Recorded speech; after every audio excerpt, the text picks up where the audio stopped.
Okay, here we are at our next location. This is called the Throne Rococo Nouveau by Suzy Hendrix. Suzy Hendrix is a sculptor out of Memphis, Tennessee, and so she drove down a lot closer and she delivered this in person and installed it. This piece is made out of mosaic tile that's been basically like adhered to a sculpted foam surface. So the tile and the grout are what makes it so heavy. But also I think what makes it so beautiful in a sense, the tile has this really lovely coloring and this nice rosé color on a lot of the tiles. Yeah, with these punctuations of color. One little thing that you wouldn't know about it viewing it during the day like this is that parts of the tile glow in the dark. So wow, I did not know that. Right, and I didn't know it from looking at it online either. Okay. Hey, just in the neighborhood, people right? drive by. Exactly. He drove by. He was like, "What are we looking at?" Yeah. You can sit on this. Tanja and I aren't sitting on it because we need to both be close enough together. But I can. I could just see. Yeah, you can sit on it. You can take some selfies on it. You can interact with it. Okay. You can. This can be your throne. So the meaning behind the piece was that Suzy wanted to make sculptures that can enable anybody to be a queen or king or royalty.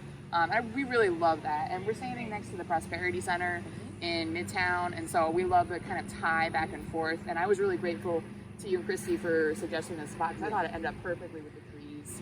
It's a beautiful park here. Yeah, beautiful park, and like kids play over here all the time and really make use of this park. So I really love this location.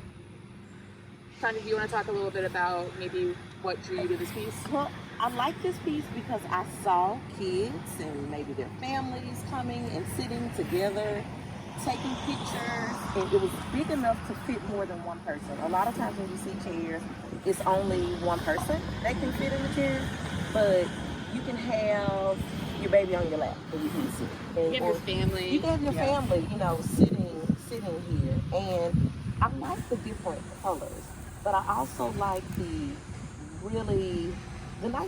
pulse and the iridescence. I really like the iridescence, and I liked how the iridescence and the other colors, the blues, the greens, the oranges, kind of popped with the iridescence. I did not know that some of them glowed in the dark.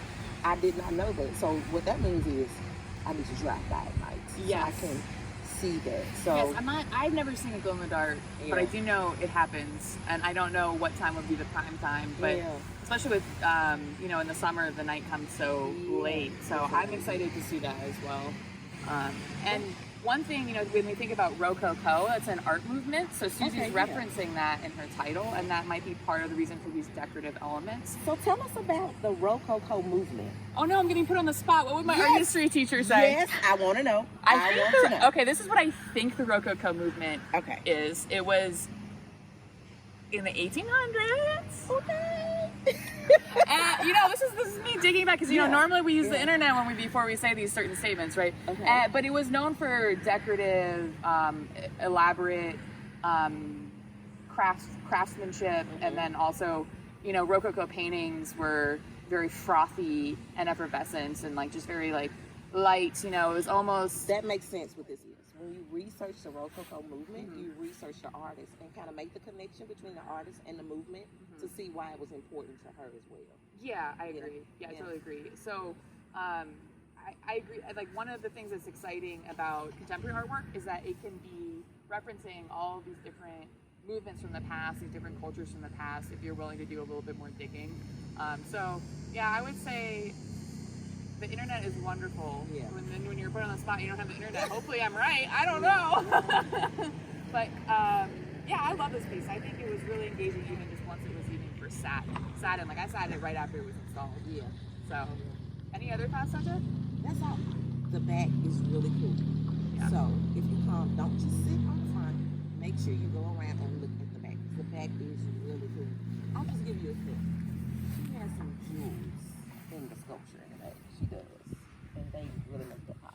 It's almost like another throne on the back there. What do you think? I agree. It seems like the pattern is really more apparent on the back. It feels very unified. Across, it's very symmetrical. When you use art words, right? It's symmetry. So both sides look the same. And I love the big, like the kind of green. I'm gonna take my sunglasses off. It's like a lime green. I see an animal right here. What animal do you see? Maybe an elephant, or like a ram. What else do you see? I see a turtle. You see it? Oh, I see a turtle. I can see a turtle there. I also could see something like the Taj Mahal in some of these shapes, right? So it's not necessarily even one culture that I'm thinking about. Yeah, I really love this. This almost looks like a special stained glass here, not just your like out of the box tiles that you would see at a big box store. Maybe she took a piece and broke it into put those pieces in. Yeah, I would guess.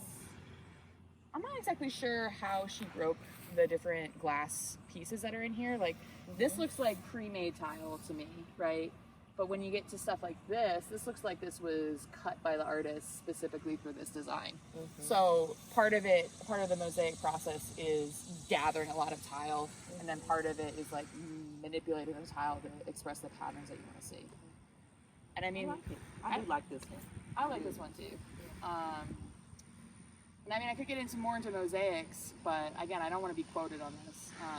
And you can sit on the throne, and you can also rise on the throne. That's true, yeah. Or you can be dethroned.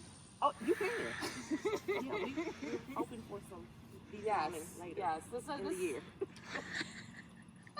Okay. You can cut that. Yeah, you cut that out. Yeah, I love the ties of royalty, and I just love that it's open to the neighborhood. And as you can see, many cars have driven by us while we've just been sitting here for the past 5 minutes. And so that tells me this is a really like popular intersection, so lots of people get to see it even just in their vehicles.